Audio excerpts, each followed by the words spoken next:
دیر ہو جاتی تو گرم جمع ہو جاتا اس کے اوپر، تو لاٹھی کو سمیٹ کے اس گرم کو اکٹھا کر لیتے، مجھے یہ کیا کرو گے، اس آگ کو کیا کرو گے؟ تو آواز دیتے ہیں اربعین گزر جائے گی، ہم کام پہ جائیں گے، تھک جائیں گے، ہمارے جسم تھک جائیں گے، جب درد ہوگا تو حسین کے ظاہرین کے قدموں کے ساتھ اپنے جسم مرتے ہیں، اللہ شفا دیتا ہے، اللہ شفا دیتا ہے۔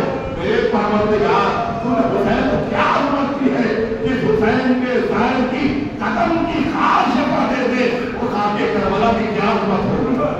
اور آگے بڑھیے، وہ منظر میں نے دیکھا، آگے بڑھیے، آپ کو وہ مناظر ملیں گے، ہر دروازہ کھلا ہوگا، آؤ حسین کے ظاہر ہو آؤ، کوئی کپڑے پریس کرے گا، کوئی نہلانے کے لیے انتظام کروا ہے، کوئی پانی کے لیے انتظام کرا، یہاں تک کہ جس کے پاس جو پیشہ ہے 10 دن سوچتا ہے حسین کے ظاہروں کے ساتھ، حسین کے ظاہروں کے ساتھ۔ میں اپنی آپ کو دیکھا اس قافلے میں تھا، میں جاپور مرتبہ قافلے سے گئے 120 بسیں، 120 ایک ساتھ بسیں جا رہی ہیں، رات کو وقت داعشوں کا زمانہ تھا، ایران سے عراق کے سرحد داخل میں کھجور کا باغ ہے، بس پنچر ہو گئے، ساری بس کو روکا گئے، 120 بسیں ہیں، ٹھنڈک پڑاکے کی تھی، ساری روکی گئی، اچانک پیچھے سے لائٹ ہے تو سب ڈر گئے کہ یا کوئی آ نہ جائے، ایک انسان ہے بھائی آپ کہاں سے آئے؟ ایران سے آئے، کہاں سے ہوگا؟ میں نے کہا میں ہر جگہ پہ وہ نام ہے، انہیں مشکل تھا کہ ہماری گاڑیاں خراب ہو، تھوڑی دور بستی تھی، اس نے بستی میں جا کے اعلان کرا دیا حسین کے ظاہر آئے ہیں، ان کی گاڑی خراب ہو گئی، ہم لوگ موجود تھے، حسین کے ظاہر آ رہے ہیں، ان کی گاڑی پریشان ہے، رات کا سناٹا، چاروں طرف سے لائٹ کی لائٹ کرنے لگی، پہلے تو لوگ ڈرے داعش کا زمانہ حملہ تو نہیں ہوگا، لیکن جب لوگ سامنے آئے تو کوئی کسی کا پیشانی چوم رہا، بھائی آپ کو تکلیف ہوئی، زحمت ہوئی، ہم آپ سے شرمندہ ہے، ہمارے مہمان میرے مولا کے مہمان تھے، آپ کو پریشانی ہو گئی، آپ سے شرمندہ ہو، ارے لوگوں نے گلے لگایا، بولے آپ میرے وطن چلیے، پاس وطن ہے، ہم آپ کی گاڑی ٹھیک کر کے لے کے آتے ہیں، میں کہوں گا مولا آپ کے ظاہر کو تھوڑی پریشانی ہو گئی، کتنے لوگ آ گئے، لیکن کوئی رائے طوفان امام سجاد کے پاس آیا تھا، اے مولا سجاد ہم آپ سے شرمندہ ہیں، مولا سجاد ہم آپ سے شرمندہ ہیں، تھوڑی تکلیف اتنے سارے لوگ بستی میں پہنچے، کوئی روٹی لا کے دے رہا ہے، کوئی چائے لا کے دے رہا ہے، کوئی چراغ لا کے دے رہا ہے، کوئی گرم شام لا کے دے رہا ہے، اے حسین کے ظاہر تجھے کوئی اذیت نہ ہو، کوئی اذیت نہ ہو۔ یہ ہے درمیان کا سفر، بس ایک منظر مجھے پیش کرتا ہے، جب ظاہر طویل سفر کرتا ہے، 90 کلومیٹر کا سفر کر کے جب حدود کربلا پہنچنے والا ہوتا ہے، ایک بورڈ لگا ہے کہ یہاں سے زمین کربلا شروع ہو رہی ہے، جو پڑھ لیتے تو سمجھ جاتے ہیں، تو منظر دیکھے گے وہاں کہ جیسے لکھا ہوتا کہ یہاں سے حدود کربلا شروع ہو رہی ہے، ظاہرین چپلیں اتار دیتے ہیں، زمین پر لیٹ جاتے ہیں، اس زمین کا بوسہ دیتے ہیں، جب وہاں پہنچے گیا عراق کی خواتین کو دیکھیے، ان کے پیروں پہ نگاہ کریے تو ان کے پیر نجف سے کربلا جاتے جاتے چھیل چکے ہوتے، زمین پر خون سے باقاعدہ نشان پڑ جاتے، لیکن دوسرا جب معجزہ دیکھیں گے اپنی چپل کو رسی سے باندھ کر اپنی کمر لٹکائے رہتے ہیں، اور پھر چپل ساتھ ہوگی، چپل کو اپنی کمر باندھے رہتے ہیں،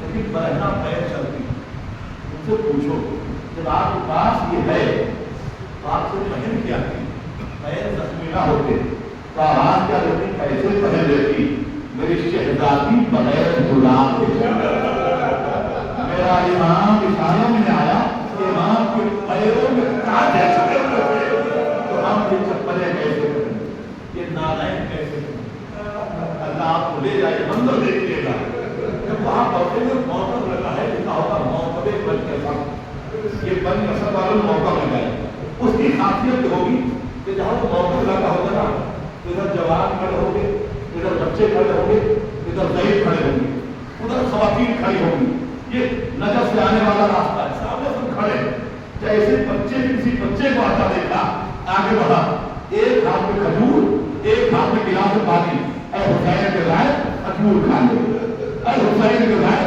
پانی پی لے۔ ادھر جوان کو آتا دیکھا، جوان آگے بڑھا، اے ظاہر حسین یہ کھجور کھاتا جا، یہ پانی پیتا جا۔ ضعیف باتیں دیکھا، ضعیف آگے بڑھا، اے ظاہر حسین یہ کھجور کھا لے، یہ پانی پی لے۔ اگر کوئی یہ کہہ دیتا ہے کہ میں کھا کے آیا ہوں، مجھے حاجت نہیں ہے، تو آپ دیکھیے گا پیر پر بیٹھ جائے کہ نہیں حسین کے ظاہر ایک کھجور کھا لے، ایک گلاس پانی پی لے، ایک گھونٹ پانی لے، ایک گھونٹ پانی پی لے۔ اگر کوئی کہتا میں پی کے آیا ہوں، مجھے حاجت نہیں ہے، تو ایک جملہ کہتے ہیں میں آپ سے انتظار نہ کرتا، اتنی منتیں نہ کرتا، لیکن میرے مولا نے کہا تھا اے بنی اسد والو میرا ظاہر بھوکا نہ رہے، میرا ظاہر پیاسا نہ رہے، تجھے میرے مولا کہا تھا ایک کھجور کھاتا تھا، ایک گھونٹ پانی پیتا تھا۔ میں کہوں گا اے بنی اسد والو کاش اس وقت کربلا میں ہوتے کیا حسین نظر اصغر کے لیے ایک اطراف والی مان رہتے۔ اے فوج آدھا میرا بچہ پیاسا ہے، اسے اطراف والی بیان